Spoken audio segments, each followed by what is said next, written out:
കരഞ്ഞ് പ്രാർത്ഥിച്ചുകൊണ്ടായിരുന്നു. സെപ്റ്റംബർ 8 എന്നൊരു ഡേറ്റ് ഞാൻ ഇട്ടു.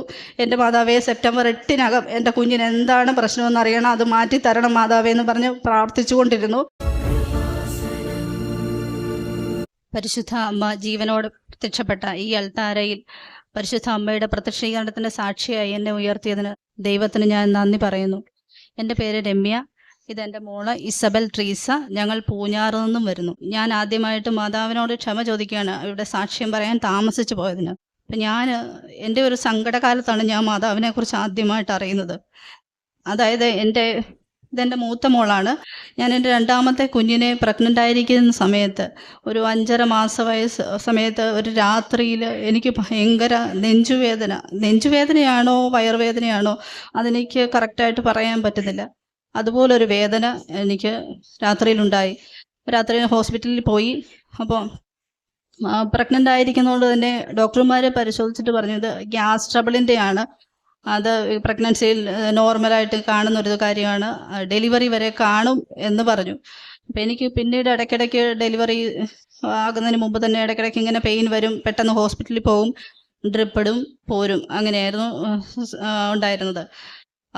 ആഫ്റ്റർ ഡെലിവറി എനിക്ക് വീണ്ടും ആ വേദന വന്നു. ഞാൻ ഇരിക്കുന്ന ഇരിപ്പിൽ പെട്ടെന്ന് വേദന വന്നിട്ട് കുഴഞ്ഞു വീഴും. അപ്പം അടുത്താരെങ്കിലും ഉണ്ടെങ്കിൽ, അടുത്താരെങ്കിലും വേണം, ഇല്ലാതെ പറ്റില്ല. പെട്ടെന്ന് എനിക്കൊന്നും മിണ്ടാൻ പോലും പറ്റുകയില്ല. പല സമയത്തും അങ്ങനെ ഉണ്ടായി. അപ്പം അത് വീണ്ടും ഇങ്ങനെ വന്നപ്പം ഞാൻ മാനസികമായിട്ട് ആകെ തകർന്നു. അപ്പം ഡെലിവറിക്ക് ശേഷം, അതിന് മുമ്പും ഞാൻ ഈ പ്രഗ്നൻസിയിലും ഇങ്ങനെ മരുന്ന് കഴിച്ച് എൻ്റെ മനസ്സിൽ അങ്ങനെ ഒരു സങ്കടമുണ്ട്. ബ്രസ്റ്റ് ഫീഡിങ് ഉള്ളതാണല്ലോ, അപ്പം കുഞ്ഞിന് ദോഷമാണല്ലോ എന്നോർത്ത് ഈ ഡെലിവറിക്ക് ശേഷം ഇതിങ്ങനെ വരാൻ തുടങ്ങിയപ്പം എനിക്ക് എന്ത് ചെയ്യണമെന്ന് അറിയത്തില്ല. ഞാൻ ആകെ മാനസികമായിട്ട് തകർന്നു. മരണഭയം എനിക്ക് ഭയങ്കരമായിട്ടുണ്ടായി. ഏത് സമയത്തും എനിക്ക് എന്തെങ്കിലും സംഭവിക്കാൻ, എൻ്റെ മക്കൾക്ക് ആരുമില്ലല്ലോ, അങ്ങനെയൊക്കെ ഒരു സങ്കടം എനിക്കുണ്ടായി. അങ്ങനെ ഞാൻ തകർന്നിരിക്കുന്ന ഒരു സമയത്താണ് എൻ്റെ അയൽപ്പക്കത്തുള്ള ഒരു ചേച്ചി എൻ്റെ അടുത്ത് വന്നിട്ട് എന്നോട് പറഞ്ഞു, രമ്യേ, ഞാൻ ആലപ്പുഴയിൽ മാതാവിൻ്റെ ഒരു പള്ളിയിൽ പോകുന്നുണ്ട്, അവിടുത്തെ ഒരു തൈലം എൻ്റെ കയ്യിലുണ്ട്, ഞാനത് തരാം. രമ്യ, ഈ വേദന വരുന്ന ശരീരത്തിൽ ഈ വിശ്വാസ പ്രമാണം ചൊല്ലി തൈലം പുരട്ടി പ്രാർത്ഥിക്കണം, മാതാവ് സൗഖ്യപ്പെടുത്തുമെന്ന് പറഞ്ഞു. എനിക്കത് വളരെ ആശ്വാസമായിരുന്നു. ഞാൻ അപ്പം അന്നേരം തന്നെ ആ തൈലം വാങ്ങി കുരിശ് വരച്ച് വിശ്വാസ പ്രമാണം ചൊല്ലി പ്രാർത്ഥിച്ചു. കൂടെ ചേച്ചി എനിക്ക് പത്രം തന്നു. അപ്പം ഞാൻ പത്രത്തിൽ തുറന്നു നോക്കി സാക്ഷ്യമൊക്കെ കണ്ടപ്പോൾ ഞാൻ തന്നെ ഞെട്ടിപ്പോയി. കാരണം ഒരിക്കലും നമുക്ക് വിശ്വസിക്കാൻ പറ്റാത്ത വിധമുള്ള സാക്ഷ്യങ്ങളായിരുന്നു കണ്ടത്. ഞാനങ്ങനെ അത് മുഴുവൻ വായിച്ച് നോക്കി. അതിൽ light a candle prayer request ഇട്ട് ഒത്തിരി പേര് സാക്ഷ്യം പറഞ്ഞിരിക്കുന്നുണ്ട്. അപ്പോൾ ഞാൻ അങ്ങനെ light a candle prayer request ഇട്ട് പ്രാർത്ഥിച്ചു മാതാവിനോട്. പിന്നെ ഞാൻ ഇങ്ങോട്ട് വിളിച്ച് പ്രാർത്ഥനാ സഹായം ചോദിച്ചു. അപ്പോൾ ഇവിടെ ഒരു സിസ്റ്റർ വിളിച്ചപ്പം ഫോൺ എടുത്തു. ഒരു അരമണിക്കൂറോളം സിസ്റ്റർ എന്നോട് സംസാരിച്ചു.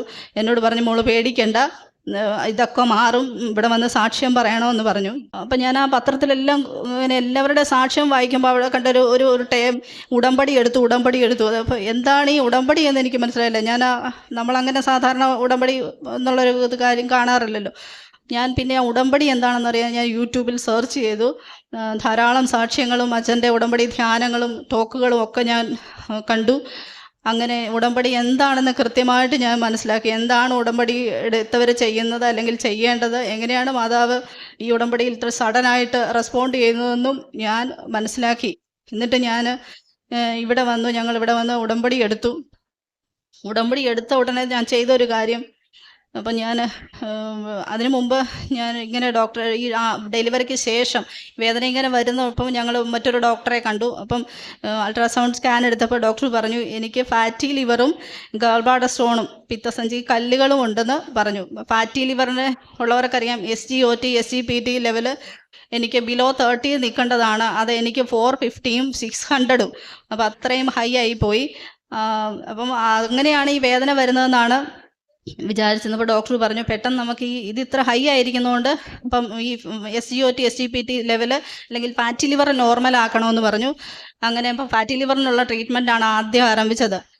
അങ്ങനെ മരുന്ന് കഴിച്ചു. 2 ആഴ്ച മരുന്ന് കഴിച്ചപ്പോൾ തന്നെ ഈ ഫാറ്റി ലിവർ SGOT SGPT നോർമലായി വന്നു. പക്ഷെ മരുന്ന് സ്റ്റോപ്പ് ചെയ്യുമ്പം അത് വീണ്ടും ഇങ്ങനെ കൂടിക്കൊണ്ടിരിക്കുകയാണ്. ഞാൻ പേടിച്ചിട്ട് വീണ്ടും മരുന്ന് കഴിച്ചു. അങ്ങനെ 1 വർഷത്തോളം ഈ ഫാറ്റി ലിവറിൻ്റെ മരുന്ന് കഴിച്ചു. അപ്പം മരുന്ന് കഴിച്ചു 1 വർഷം കഴിഞ്ഞപ്പോൾ ഡോക്ടർ പറഞ്ഞു, ഇനി നമുക്കിത് നിർത്താം. കാരണം കുഞ്ഞ് ബ്രസ്റ്റ് ഫീഡിങ് ഉള്ളതാണല്ലോ, അപ്പോൾ കുഞ്ഞിനും ദോഷമാണ്, നമുക്ക് മരുന്നിനി കഴിക്കണ്ട, ഇത് നിർത്താം.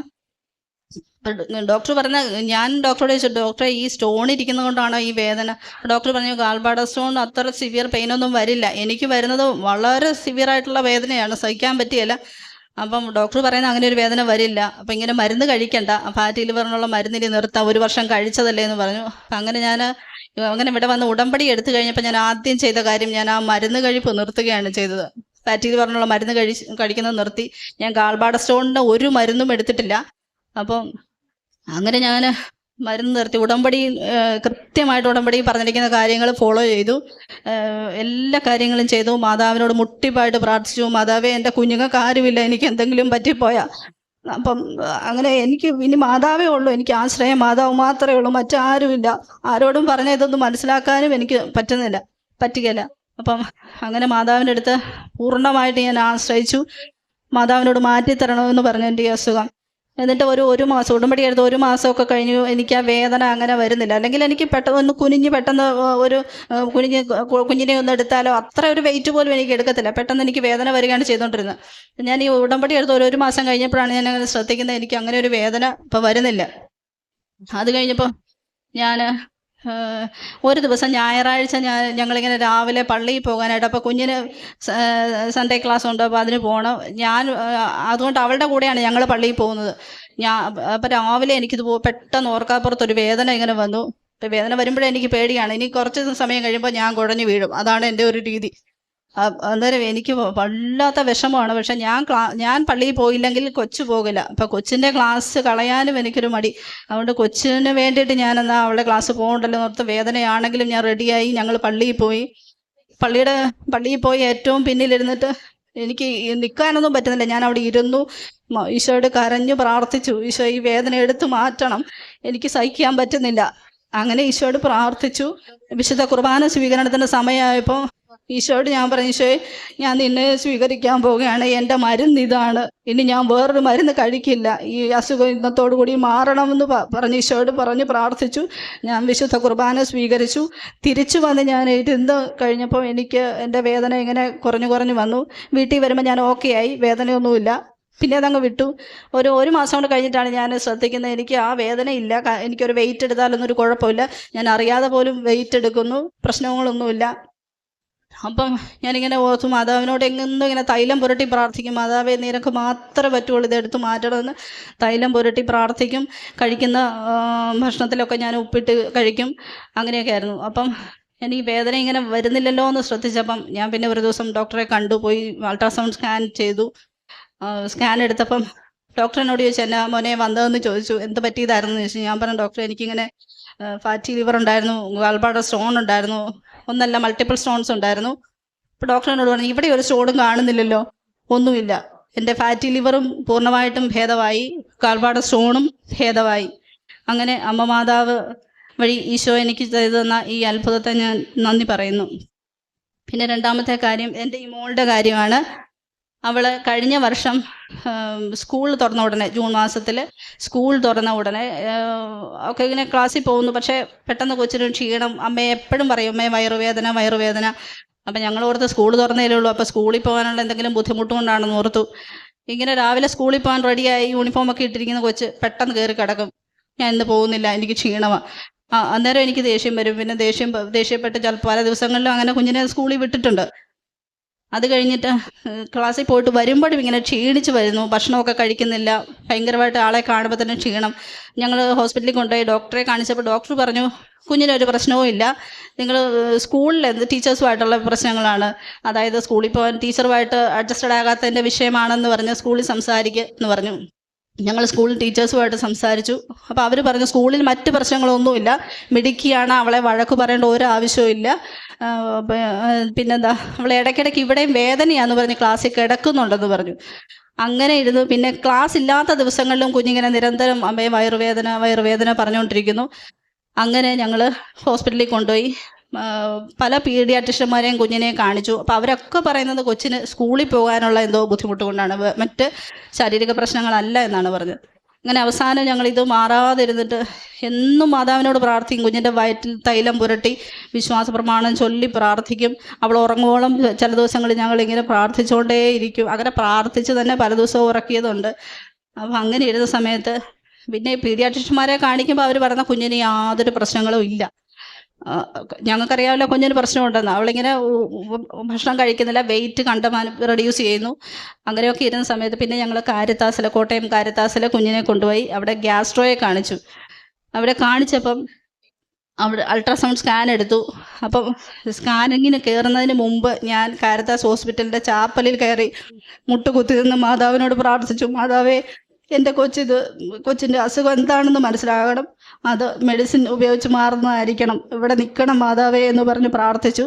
അങ്ങനെ കുഞ്ഞിനെ സ്കാനിങ്ങിന് കയറ്റിയപ്പം അവളുടെ കയ്യിൽ ഞാൻ മാതാവിൻ്റെ കാശുരൂപം കൊടുത്തു. എന്നിട്ട് അവളുടെ അടുത്ത് ഞാൻ വിശ്വാസ പ്രമാണവും പ്രത്യക്ഷീകരണ പ്രാർത്ഥനയും മാറി മാറി ചൊല്ലി അവളുടെ അടുത്തിരുന്നു. എൻ്റെ മാതാവേ, ഞങ്ങളുടെ ഇന്നത്തെ ദിവസം മുതൽ നീ ഞങ്ങളുടെ ജീവിതം മാറ്റിമറിക്കരുത്, ഇതിവിടെ തീരണം, ഈ ഹോസ്പിറ്റലിൽ ഇറങ്ങുമ്പോൾ ഈ പ്രശ്നം തീരണമെന്ന് പറഞ്ഞ് പ്രാർത്ഥിച്ചു. അസുഖം എന്താണെന്ന് അറിയണമെന്ന് പ്രാർത്ഥിച്ചു. അങ്ങനെ സ്കാനിങ് കഴിഞ്ഞു. സ്കാനിങ് റിപ്പോർട്ട് എൻ്റെ കയ്യിലാണ് കിട്ടിയത്. പക്ഷെ ഞാനത് തുറന്നു നോക്കിയില്ല. ഞാൻ തുറന്നു നോക്കാതെ ഞാൻ തൈലം എടുത്തിട്ട് ആ സ്കാനിങ് റിപ്പോർട്ടിൽ കുരിശു വരച്ച് വിശ്വാസ പ്രമാണം ചൊല്ലി പ്രാർത്ഥിച്ചു. ഇത് വലിയ പ്രശ്നങ്ങളൊന്നും ഉണ്ടാകരുത്, ഇത് മരുന്നുകൊണ്ട് മാറണം മാതാവേ എന്ന് പറഞ്ഞ് പ്രാർത്ഥിച്ചു. എന്നിട്ട് ഡോക്ടറെ കണ്ടു. ഡോക്ടർ അപ്പം അത് നോക്കിയിട്ട് ഡോക്ടർ പറഞ്ഞു, കുഞ്ഞിന് മീസെൻട്രിക് ലിംഫഡനൈറ്റിസ് എന്ന് പറഞ്ഞിട്ട് ഒരു ഇതാണ്. അതായത് കുടലിനകത്ത് ലിംഫ് നോട്ട്സ് വീങ്ങുന്ന ഒരു അസുഖമാണ്. കുഴപ്പമില്ല, ഒരു 6 വീക്സ് മരുന്ന് കഴിച്ചാൽ മാറിക്കോളും എന്ന് പറഞ്ഞു. അങ്ങനെ ഞങ്ങൾ അപ്പോൾ ഒരു സമാധാനം, ഞങ്ങൾ തിരിച്ചു പോന്നു. 6 ആഴ്ച മരുന്ന് കഴിച്ചിട്ടും കുഞ്ഞിന് യാതൊരു മാറ്റവും ഇല്ല. ആ വയറുവേദന വീണ്ടും അവിടെ തന്നെ അങ്ങനെ ഉണ്ട്.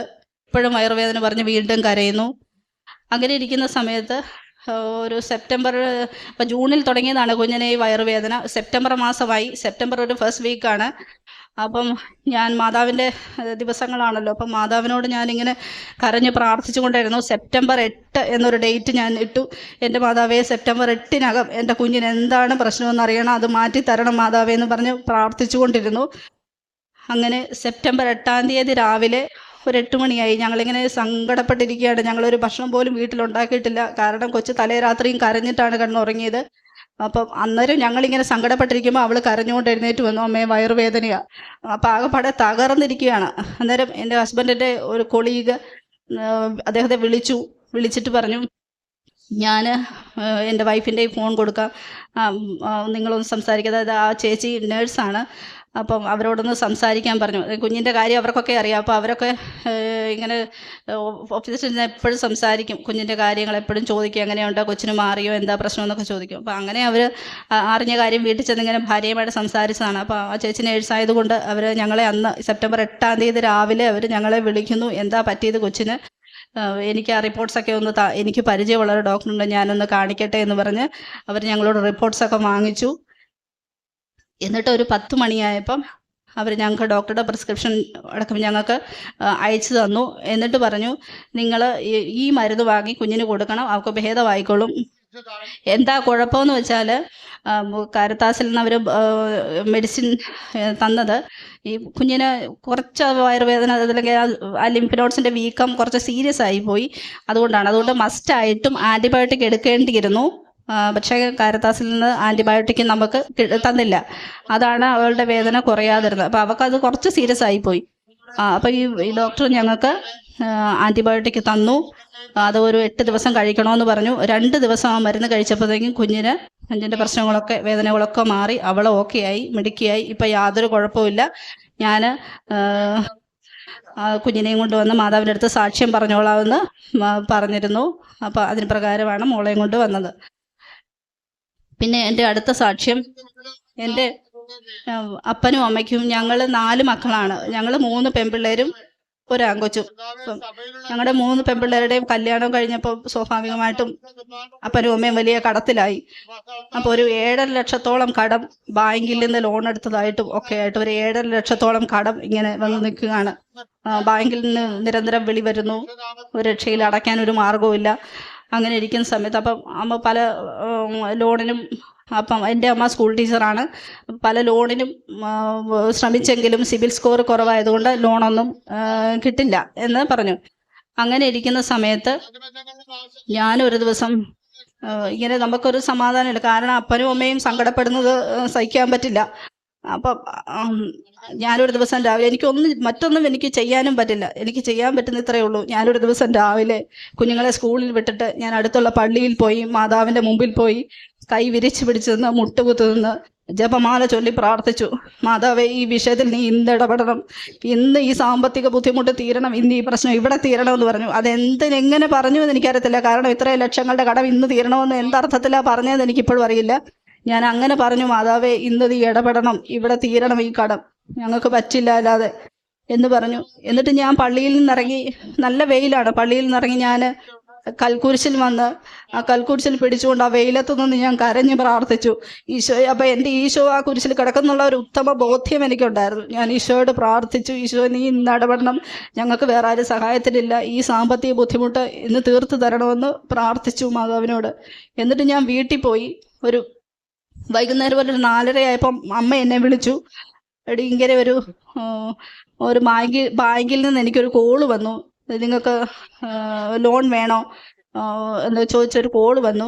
അപ്പോൾ അമ്മ അവരോട് പറഞ്ഞു, എനിക്ക് ഞാൻ ആരോടും ലോണിന് അപ്ലൈ ചെയ്തില്ലല്ലോ എന്ന് പറഞ്ഞു. അന്നേരം അവർ SBIയുടെ ഒരു ഓൺലൈൻ ബാങ്കിങ്ങിൻ്റെ ഭാഗമായിട്ട് വന്ന കോളാണ്. അന്നേരം അവർ പറഞ്ഞു, നിങ്ങൾക്കത് എടുക്കാം, നിങ്ങൾക്ക് മതിയായ സിബിൽ സ്കോർ ഉണ്ട്, നിങ്ങൾക്ക് എടുക്കാമെന്ന് പറഞ്ഞു. എന്നാലും അമ്മയ്ക്കൊരു പേടി. അപ്പോൾ അമ്മ എന്നെ വിളിച്ചു. ഇങ്ങനെ അവർ ചോദിച്ചു എന്ത് പറയണം. ഞാൻ പറഞ്ഞു, അമ്മയ്ക്ക് ഇടപാടുള്ള SBIയുടെ ബ്രാഞ്ച് ഉണ്ട്. അപ്പം ഞാൻ പറഞ്ഞു, അവിടെ ഒന്ന് അന്വേഷിക്കരുത്, നമുക്ക് പൈസയുടെ കാര്യമാണല്ലോ, അപ്പോൾ അവരോടൊന്ന് ചോദിക്കാൻ പറഞ്ഞു. അമ്മ അവരെ ബാങ്കിലേക്ക് വിളിച്ച് ചോദിച്ചപ്പോൾ പറഞ്ഞു, ടീച്ചറിന് അത് എടുക്കാൻ പറ്റുന്നതാണ്, ടീച്ചറിന് മതിയായ സിബിൽ സ്കോർ ഉള്ളത് കൊണ്ടാണ് അത് ലോൺ കിട്ടുന്നതാണ്, പേടിക്കാനൊന്നുമില്ല, പ്രശ്നമില്ല എന്ന് പറഞ്ഞു. അങ്ങനെ അമ്മ ആ ലോൺ എടുക്കാൻ തീരുമാനിച്ചു. അന്ന് വൈകുന്നേരം 5 മണിയായപ്പം എൻ്റെ അമ്മയുടെ അക്കൗണ്ടിൽ 8 ലക്ഷം രൂപ ക്രെഡിറ്റായി. അത് മാതാവിൻ്റെ വലിയൊരു അനുഗ്രഹമാണ്. മാതാവിൻ്റെ മധ്യസ്ഥതയാൽ ഈശോ പ്രവർത്തിച്ച വലിയൊരു അനുഗ്രഹം. അതോടുകൂടി കുറേ കടങ്ങൾ ഞങ്ങൾക്ക് തീർക്കാൻ പറ്റി. പിന്നെ എൻ്റെ ബ്രദറിനുണ്ടായ ഒരു രോഗസൗഖ്യമാണ്.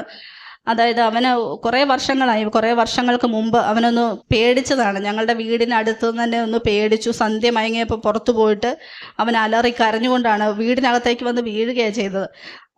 അന്ന് മുതൽ അവന് വലിയ പേടിയാണ്. അവൻ പറയുന്നത് അവൻ്റെ കൂടെ ആരോ ഉണ്ട് എന്നാണ് അവൻ പറയുന്നത്. അവൻ ഒറ്റയ്ക്ക് കിടക്കില്ല, ഒറ്റയ്ക്ക് നടക്കില്ല, കുറേ ആയി. പിന്നെ അങ്ങനെ പിന്നെ പോകെ അവന് വലിയ ദേഷ്യമാണ്. നമ്മൾ എന്തെങ്കിലും പറഞ്ഞൊന്ന് മുഖം മാറി പറഞ്ഞാൽ അന്നേരം തന്നെ കൈ കിട്ടുന്നെടുത്ത് എറിയുക, ഭയങ്കര ദേഷ്യമാണ്. അങ്ങനെ പള്ളിയിൽ പോകില്ല. അങ്ങനെയായി കുറേ നാളത്തേന് അവൻ ആരുമായിട്ട് ഇടപെടാതെ ഇങ്ങനെ ഒറ്റപ്പെട്ട് വീടിനകത്ത് തന്നെ ഇരുന്നു. അതും ഞങ്ങൾക്ക് വലിയ വിഷമമായിരുന്നു. ഞങ്ങൾ പല പള്ളികളിലും പോയി പല അച്ഛന്മാരെയും കൊണ്ട് പ്രാർത്ഥിപ്പിച്ചു. പക്ഷേ ഇതിനൊരു മാറ്റവും വന്നില്ല. പിന്നീട് ഞാൻ ഉടമ്പടി എടുത്തു കഴിഞ്ഞപ്പോൾ ഞാൻ ഉടമ്പടിയിൽ ആ കാര്യവും വെച്ചു. മാതാവ് അതും അത്ഭുതകരമായി മാറ്റി തന്നു. ഇപ്പം അവന് യാതൊരു പ്രശ്നങ്ങളുമില്ല. അവൻ മിടുക്കനായിട്ട് ജോലി ചെയ്യുന്നു, വിവാഹമൊക്കെ കഴിഞ്ഞു, ഒരു കുഞ്ഞുണ്ട്, അവരെ സുഖമായിട്ട് ജീവിക്കുന്നു. പിന്നെ കാരുണ്യ പ്രവൃത്തി വിട്ടുപോയൊരു കാര്യമുണ്ട്. എൻ്റെ ഒരു കസിന്, അവർക്ക് വിവാഹം കഴിഞ്ഞിട്ട് 10 വർഷമായി കുഞ്ഞുങ്ങളില്ലായിരുന്നു. അപ്പം ഞാൻ ഉടമ്പടി എടുത്തു കഴിഞ്ഞപ്പോൾ ഞാൻ നാത്തൂനെ വിളിച്ച് മാതാവിനെ കുറിച്ച് പറഞ്ഞു, മാതാവിൻ്റെ അത്ഭുതങ്ങളെക്കുറിച്ച് പറഞ്ഞു. മക്കളില്ലാതിരുന്ന അവർക്ക് മാതാവ് മക്കളെ കൊടുത്ത അത്ഭുത സാക്ഷ്യങ്ങൾ ഞാൻ ഇട്ടുകൊടുത്തു. അപ്പോൾ അവർക്കത് ഭയങ്കര നിധി കിട്ടിയ പോലെയായിരുന്നു. അപ്പോൾ അവൾ മാതാവിനെ കുറിച്ച് കേട്ടിട്ടുണ്ട്. എന്നാലും ഞാൻ കൂടുതലായിട്ട് പറഞ്ഞത്, മാതാവ് ഉറപ്പായിട്ടും കുഞ്ഞിനെ തരും. കാരണം വിളിക്കുമ്പോൾ ഒക്കെ അവൾ നിരാശയാണ്. ഞങ്ങൾക്ക് മക്കളില്ല, അതുകൊണ്ട് ഞങ്ങൾക്ക് ഒരു സന്തോഷവും ഇല്ല, ഞങ്ങളുടെ ജീവിതത്തിലൊരു സന്തോഷമില്ല എന്നൊക്കെ എപ്പോഴും പറയുമായിരുന്നു. അങ്ങനെ ഞാൻ മാതാവിനെ കുറിച്ച് പറഞ്ഞു. മാതാവിൻ്റെ സാക്ഷ്യങ്ങളും അച്ഛൻ്റെ ധ്യാനങ്ങളും ഒക്കെ അവൾക്ക് അയച്ചു കൊടുത്തു. ഞാനും അവൾക്ക് വേണ്ടി പ്രാർത്ഥിച്ചു. അവൾ എന്നിട്ട് ഓൺലൈൻ ഉടമ്പടി എടുത്തു. ഒരു 2-3 മാസം കഴിഞ്ഞപ്പോൾ അവൾ പ്രഗ്നൻ്റ് ആയി. അപ്പോൾ അതിനിടയ്ക്ക് ഒരു ക്രിസ്മസിൻ്റെ സമയത്ത് അവൾ എന്നെ വിളിച്ചപ്പം ഞങ്ങളിങ്ങനെ സംസാരിച്ച് എന്നോട് ചോദിച്ചു എന്തെടുക്കും. അപ്പം ഞാൻ പറഞ്ഞു, ഞാൻ പുൽക്കൂട് ഉണ്ടാക്കുകയാണെന്ന് പറഞ്ഞു. ഞാൻ അവളോട് ചോദിച്ചു, ക്രിസ്മസൊക്കെ എവിടെ വരെ ആയെന്ന് ചോദിച്ചപ്പോൾ അവൾ പറഞ്ഞു, ഞങ്ങൾക്ക് ക്രിസ്മസ് ഇല്ലടി, ഞങ്ങൾക്ക് മക്കളൊന്നും ഇല്ലല്ലോ, അതുകൊണ്ട് ഞങ്ങളുടെ ജീവിതത്തിൽ അങ്ങനത്തെ സന്തോഷമൊന്നും അങ്ങനത്തെ ആഘോഷമൊന്നും നടത്താൻ ഒരു മനസ്സില്ല എന്ന് പറഞ്ഞു. ഞാൻ പറഞ്ഞു, വിഷമിക്കേണ്ട, അടുത്ത ക്രിസ്മസിന് നിങ്ങളുടെ കയ്യിലൊരു കുഞ്ഞിനെ മാതാവ് തരും എന്ന് പറഞ്ഞു. അതുപോലെ തന്നെ നവംബർ 28-ന് അവൾക്കൊരു പെൺകുഞ്ഞ് ജനിച്ചു. പറഞ്ഞ പോലെ തന്നെ പ്രത്യേക ക്രിസ്മസിന് അവർക്കൊരു കുഞ്ഞിനെയും കൊണ്ട് ക്രിസ്മസ് ആഘോഷിക്കാൻ സാധിച്ചു. അതും മാതാവിൻ്റെ വലിയൊരു അനുഗ്രഹം. അതിനും മാതാവിനോട് ഞാൻ നന്ദി പറയുന്നു. പിന്നെ ഞാൻ കാരുണ്യ പ്രവർത്തികളായിട്ട് ചെയ്തത്, ഞാൻ ഹോസ്പിറ്റലിൽ, ഇല്ല ടൗണിൽ, അങ്ങനെയുള്ള സ്ഥലങ്ങളിൽ ഓൾഡ് ഏജ് ഹോമിൽ പോകുമായിരുന്നു. അപ്പോൾ അവിടെ പോയി അവർക്ക് വേണ്ട സാധനങ്ങളൊക്കെ വാങ്ങിക്കൊടുക്കും, അവരോട് പോയി സംസാരിക്കും, രോഗികൾക്ക് തൈലം പുരട്ടി പ്രാർത്ഥിക്കും. അങ്ങനെയൊക്കെയാണ് ഞാൻ ചെയ്തുകൊണ്ടിരുന്നത്. പിന്നെ റോഡ് സൈഡിലൊക്കെ ഇരിക്കുന്ന ആളുകൾക്ക് അവർക്ക് ഞാൻ പുതപ്പുകൾ അങ്ങനെയുള്ള സാധനങ്ങളൊക്കെ മേടിച്ച് ഞാൻ കൊടുക്കുമായിരുന്നു. പിന്നെ പ്രേക്ഷിത പ്രവർത്തനമായിട്ട് ചെയ്തുകൊണ്ടിരുന്നത് കൃപാസന പത്രം വാങ്ങി hospital, bus stand, auto stand ഇങ്ങനെയുള്ള സ്ഥലങ്ങളിലൊക്കെ പത്രം കൊടുക്കും. പിന്നെ സാക്ഷ്യം യൂട്യൂബിൽ വാട്സാപ്പ് വഴി സാക്ഷ്യങ്ങളൊക്കെ എനിക്ക് പരിചയമുള്ളവർക്കൊക്കെ ഞാൻ അയച്ചു കൊടുക്കും, വചനങ്ങളൊക്കെ അയച്ചു കൊടുക്കും, ഈശോയെക്കുറിച്ച് പറ്റുന്നവരോടൊക്കെ സംസാരിക്കും. ഈ പത്രം കൊടുക്കുമ്പോഴാണെങ്കിലും എനിക്ക് കിട്ടിയ സാക്ഷ്യങ്ങളും പിന്നെ ഈശോ അമ്മ മാതാവിൻ്റെ മധ്യസ്ഥതയിൽ ഈശോ പ്രവർത്തിച്ച അത്ഭുതങ്ങളാണ് ഈ പത്രത്തിലെന്ന് പറഞ്ഞിട്ടാണ് കൊടുക്കുന്നത്. അപ്പോൾ അതൊക്കെയായിരുന്നു ഞാൻ കാരുണ്യ പ്രവർത്തികളായിട്ട് ചെയ്തത്. പിന്നെ എനിക്കൊരു മാതാവിൻ്റെ ഒരു പ്രത്യേക ഒരു അനുഭവം എനിക്കുണ്ടായി. ഞാനൊരു ദിവസം ഒരു പള്ളിയിൽ, സാധാരണ ഞങ്ങളുടെ അടുത്തൊരു തീർത്ഥാടന ദേവാലയമുണ്ട്, അവിടെ ഞാൻ പോകാറുള്ളതാണ്. അപ്പം ഞാൻ ഒരു ദിവസം അവിടെ പള്ളിയുടെ വാതിലിൽ കുറേയേറെ വയ്യാത്തവരൊക്കെ കിടക്കുന്നുണ്ടാവും. ഞാൻ അവർക്ക് ഭക്ഷണമൊക്കെ ഉണ്ടാക്കി കൊടുക്കുന്നതാണ്. അപ്പോൾ ഒരു ദിവസം പതിവ് പോലെ ഞാൻ അവർക്കുള്ള ഭക്ഷണമൊക്കെ റെഡിയാക്കി ഞാൻ പള്ളിയിൽ പോയി. പക്ഷേ എൻ്റെ ഈ പത്രമില്ല, അതെനിക്കൊരു സങ്കടം ഉണ്ടായിരുന്നു. എന്നാലും ഞാൻ അവർക്ക് ഭക്ഷണം കൊടുക്കാമല്ലോ എന്ന് കരുതി പോയി. അപ്പം ഞാൻ പള്ളിയുടെ മുമ്പിൽ ചെന്നിങ്ങനെ അവർക്ക് അവിടെ കുറേ പേര് ഉണ്ട്, വയ്യാത്തവരൊക്കെ കൊടുത്തു ഭക്ഷണമൊക്കെ കൊടുത്തു ഇപ്പോൾ അപ്പോൾ അവിടെ ചേട്ടനൊരു വലിയ ക്ഷീണമൊന്നുമില്ല ചേട്ടനെ കേട്ടാ. ചേട്ടൻ ഇങ്ങനെ ചാരി നിൽക്കുന്നു. അപ്പം ഞാൻ ആ ചേട്ടന് ഭക്ഷണം കൊടുത്തിട്ട് ഇങ്ങനെ നോക്കിയാൽ ചേട്ടൻ്റെ ഒരു കാൽപാദം പൊട്ടി കുറേ മാംസമൊക്കെ അടർന്നു പോയിട്ട് അത് കുറച്ചൊക്കെ ഉണങ്ങി കുറച്ചൊക്കെ പൊട്ടി വികൃതമായിട്ടിരിക്കുകയാണ്. അപ്പം ഞാൻ ആ ചേട്ടനോട് ഇങ്ങനെ സംസാരിച്ച് എന്താ ചേട്ടാ പറ്റിയെന്ന് ചോദിച്ചപ്പം മരം വീണതാണ് കാലിൽ. അപ്പോൾ ആരുമില്ല, വീട്ടിലൊന്നും ആരുമില്ല, കൂട്ടുകാരാണ് നോക്കിക്കൊണ്ടിരുന്നത്. പത്തനംതിട്ടയിൽ എവിടെയാണ് വീട്. അന്നേരം ഇനിയും കൂട്ടുകാരെ ബുദ്ധിമുട്ടിക്കാൻ മേല, അതുകൊണ്ട് നാട്ടിൽ ഇത്തരം പരിപാടി എനിക്ക് വലിയ മടിയാണ്, അതുകൊണ്ട് ഞാൻ ആരും അറിയാത്തടത്ത് വന്നത് ഇങ്ങനെയാണ് ഞാനിപ്പോൾ ജീവിക്കുന്നതെന്നൊക്കെ പറഞ്ഞു എന്നോട്. എന്നിട്ട് ചേട്ടൻ്റെ കാലിൽ ഞാൻ തൈലം പുരട്ടി വിശ്വാസ പ്രമാണം ചൊല്ലി പ്രാർത്ഥിച്ചു. ആ ചേട്ടനോട് കൃപാസനത്തെക്കുറിച്ച് ഞാൻ പറഞ്ഞു, ചേട്ടൻ പറ്റുമെങ്കിൽ പോണം മാതാവിൻ്റെ അടുത്ത്, മാതാവ് സൗഖ്യപ്പെടുത്തും എന്ന് പറഞ്ഞു. പക്ഷെ എന്നാലും എൻ്റെ കയ്യിലൊരു പത്രമില്ലല്ലോ. എനിക്ക് പത്രം കൊടുത്തിട്ടാണെങ്കിൽ കുറച്ചുകൂടെ ആ ചേട്ടനെ ഞാൻ പറയുന്നത് കഴിഞ്ഞ് കുറച്ചുകൂടെ മനസ്സിലാവുമല്ലോ, കുറച്ചുകൂടെ കാര്യങ്ങൾ ഗ്രഹിക്കുമല്ലോ എന്ന് ഓർത്തപ്പോൾ ഇതിന് പത്രമില്ലല്ലോ എന്നൊരു ഭയങ്കര സങ്കടം ഉണ്ടായിരുന്നു. ഞാൻ എന്നിട്ട് ആ ഭക്ഷണമൊക്കെ കൊടുത്ത് ചേട്ടനോട് ഇതും പറഞ്ഞിട്ട് ഞാൻ പള്ളിക്കലോട്ട് കയറിപ്പോയി. പള്ളിയിൽ പോയി പ്രാർത്ഥിച്ചിറങ്ങി ഞാൻ പുറത്തിറങ്ങി. എൻ്റെ അവിടെ കുഞ്ഞുണ്ട്. അപ്പം ഞാൻ അവളെ പുറത്തിരുന്ന് കുഞ്ഞിനെ നടയിലിരുത്തിയിട്ട് ഞാൻ അവളെ ചെരുപ്പിടിക്കുകയാണ്. ചെരുപ്പിടിച്ചോണ്ട് ഞാനിങ്ങനെ കുരിഞ്ഞിരുന്നപ്പോഴും എൻ്റെ മനസ്സിലൊരു പത്രം കിട്ടിയായിരുന്നെങ്കിൽ ഈ ചേട്ടന് കൊടുക്കാമല്ലോ എന്ന് ഓർത്തു. അപ്പം ഞാൻ അങ്ങനെ ഇരുന്ന സമയത്ത് പള്ളിക്കുള്ളിൽ നിന്ന് ഒരു ചേച്ചി ഇറങ്ങി വന്നിട്ട് എൻ്റെ അടുത്ത് വന്നിട്ട് കുഞ്ഞിനെ താടിയിൽ ഇങ്ങനെ തട്ടിക്കൊണ്ട് പറഞ്ഞു, അവിടെ നേർച്ച അപ്പം ഇരിപ്പുണ്ട്, കൊച്ചിനെടുത്ത് കൊടുക്കാൻ പറഞ്ഞിട്ട് ചേച്ചി പുറത്തേക്ക് ഇറങ്ങിപ്പോയി. ആ ചേച്ചി അങ്ങോട്ട് പോയി ഒരു 2 മിനിറ്റ് കഴിഞ്ഞപ്പോൾ ആ ചേച്ചി തിരിച്ചു വന്നിട്ട് എന്നോട് ചോദിച്ചു, കൃപാസനം പത്രം വേണോന്ന് ചോദിച്ചു. അപ്പം ഞാനിങ്ങനെ വേണമെന്ന് പറഞ്ഞു. എന്നിട്ട് ചേച്ചി ആ പള്ളിക്കകത്തോട്ട് പോയിട്ട് ഒരു പത്രം എടുത്തോണ്ട് തിരിച്ചു വന്ന് എൻ്റെ കൈ തന്നിട്ട് പറഞ്ഞു, അവിടെ പത്രം ഇങ്ങനെ ആരോ കൊണ്ടുവന്ന് വെച്ചിരിക്കുന്നെന്ന് പറഞ്ഞിട്ട് ആ ചേച്ചി അങ്ങ് പോയി. അതും എനിക്കൊരു പ്രത്യേക ഒരു അനുഭവമായിരുന്നു. ഇത്രയും അനുഗ്രഹങ്ങൾ എനിക്ക് തന്ന അമ്മ മാതാവിനും ഈശോയ്ക്കും ഒരു കോടി നന്ദി പറഞ്ഞുകൊണ്ട് നിർത്തുന്നു. മലാക്കി പ്രവാചകന്റെ പുസ്തകം 3:12 തിരുവചനങ്ങൾ അരുളി ചെയ്യുന്നു, അനുഗ്രഹീതർ എന്ന് ജനതകൾ നിങ്ങളെ വിളിക്കും, നിങ്ങളുടെ ദേശം ആനന്ദത്തിൻ്റെ ദേശമാകും. തിരുവചനങ്ങളിലൂടെ നമുക്ക് സാന്ത്വനവും ശക്തിയും നൽകുന്ന ദൈവത്തിൻ്റെ ജീവനുള്ള സാന്നിധ്യങ്ങളാണ് നാം അനുഭവ സാക്ഷ്യങ്ങളിലൂടെയും ഒക്കെ നമുക്ക് പങ്കുവെച്ച് കേൾക്കുവാൻ സാധിക്കുന്നത്. തൻ്റെ രോഗസൗഖ്യവും 2 വർഷമായിട്ട് തന്നെ അലട്ടിക്കൊണ്ടിരുന്ന ഗാൾ ബ്ലാഡർ സ്റ്റോണും അതുപോലെ തന്നെ ഫാറ്റി ലിവർ, അതൊക്കെ ഫാറ്റി ലിവറൊക്കെ 30 ആകേണ്ടത് 400, 450, 600 ആ ലെവലിലേക്കൊക്കെ പോകുന്നു. എന്നാൽ ഇവിടെ വരാനുണ്ടായ സാഹചര്യം തനിക്കൊരു കൃപാസന പത്രം ലഭിക്കുന്നതാണ്. അപ്പോൾ ആ കൃപാസന പത്രത്തിലെ സാക്ഷ്യങ്ങൾ വായിക്കുമ്പോൾ ഒരിക്കലും നടന്നിട്ടില്ലാത്ത തരം കാര്യങ്ങൾ, കേട്ടിട്ടില്ലാത്ത തരം കാര്യങ്ങൾ, അതാണ് ഈ മകളെ ഇങ്ങോട്ട് ആകർഷിച്ചത്. അങ്ങനെ ഇവിടെ വരുന്നു. പിന്നീട് അത് പൂർണ്ണമായും സൗഖ്യമാക്കപ്പെടുന്നതും തൻ്റെ കുഞ്ഞിൻ്റെ അസുഖം അതൊന്ന് ഡയഗ്നോസ് ചെയ്യാൻ പോലും പറ്റാത്ത സാഹചര്യത്തിൽ പ്രോപ്പർ മെഡിക്കേഷൻ വേണം, അതായിരുന്നു ഇവരുടെ പ്രത്യേകമായിട്ടുള്ള നിയോഗം. അതങ്ങനെ തന്നെ പ്രോപ്പറായിട്ടുള്ള മെഡിക്കേഷൻ ലഭിക്കുകയും കുഞ്ഞ് മരുന്നിലൂടെ തന്നെ കുഞ്ഞിന് സൗഖ്യം ലഭിച്ചു. പിന്നീട് തൻ്റെ കടബാധ്യതകൾ തൻ്റെ അമ്മയുടേതാണ്. അത് 7.5 ലക്ഷം രൂപ ഒരു ദിവസം കൊണ്ട് തന്നെ ഈ മകള് പറയുകയാണ്, എനിക്ക് 5 മണിക്കുള്ളിൽ അതിന് അമ്മ ഒരു മറുപടി നൽകണം. അതിനൊരു സോഴ്സുമില്ല, എങ്ങനെ എവിടുന്ന് പൈസ ഇത്രയും കിട്ടുമെന്നൊന്നും അറിയില്ല. എന്നാൽ പരിശുദ്ധ അമ്മയെ മുറുകെ പിടിച്ച് ഈ മകൾ പ്രാർത്ഥിക്കുമ്പോൾ ഇവർക്ക് അതേ സിവിൽ സ്കോർ തന്നെ ഉള്ളൂ. തൻ്റെ അമ്മയ്ക്ക് ആ സിവിൽ സ്കോറിൽ ലോൺ കിട്ടില്ല എന്ന് പറഞ്ഞിരുന്ന ബാങ്കിൽ നിന്ന് വിളിച്ചു പറയുകയാണ്, അതാണ് നാം കേട്ടത്, നിങ്ങൾക്കൊരു ലോണിന് നിങ്ങൾക്ക് അപ്ലൈ ചെയ്യാമെന്ന്. അങ്ങനെ താൻ പറഞ്ഞ അതേ സമയത്തിന്, താൻ അമ്മയോട് പറഞ്ഞ അതേ സമയത്തിനുള്ളിൽ തന്നെ ആ ലോൺ ഇവർക്ക് ലഭിക്കുകയും ആ കടബാധ്യതകളിൽ നിന്ന് ക്ലിയർ ആകുവാനും സാധിക്കുന്നു. അങ്ങനെ ഓരോ കാര്യങ്ങളും, അതുപോലെ മറ്റുള്ളവർക്ക് വേണ്ടി പ്രാർത്ഥിക്കുന്നത്, കൃപാസന പത്രം അതൊന്ന് കിട്ടിയിരുന്നെങ്കിൽ, ഇതൊക്കെ ഒരു നിസ്സാര കാര്യമായിട്ട് ചിലപ്പോൾ കേൾക്കുന്നവർ ചിന്തിക്കും. എന്നാൽ അത് ഈ മകളുടെ ഒരു വലിയ ആഗ്രഹമായിരുന്നു ആ സമയത്ത് ആ വ്യക്തിക്ക് അതൊന്ന് കൊടുക്കുക എന്നുള്ളത്. അതിനൊക്കെ എങ്ങനെയാണ് സാധ്യതകൾ തെളിയുന്നത്? തനിക്ക് പരിചയമില്ലാത്ത ഒരാൾ തന്നോട് വന്ന് പറയുന്നു, കൃപാസന പത്രം വേണോ എന്ന് ചോദിക്കുന്നു ഇങ്ങോട്ട്. അപ്പോൾ നമ്മുടെ ജീവിതത്തിൽ ആകസ്മികമായത് എന്നൊന്നില്ല, എല്ലാം തമ്പുരാൻ്റെ പ്രവർത്തനങ്ങളും പദ്ധതികളുമാണ്. അതാണ് നാം ചിന്തിക്കേണ്ടത്.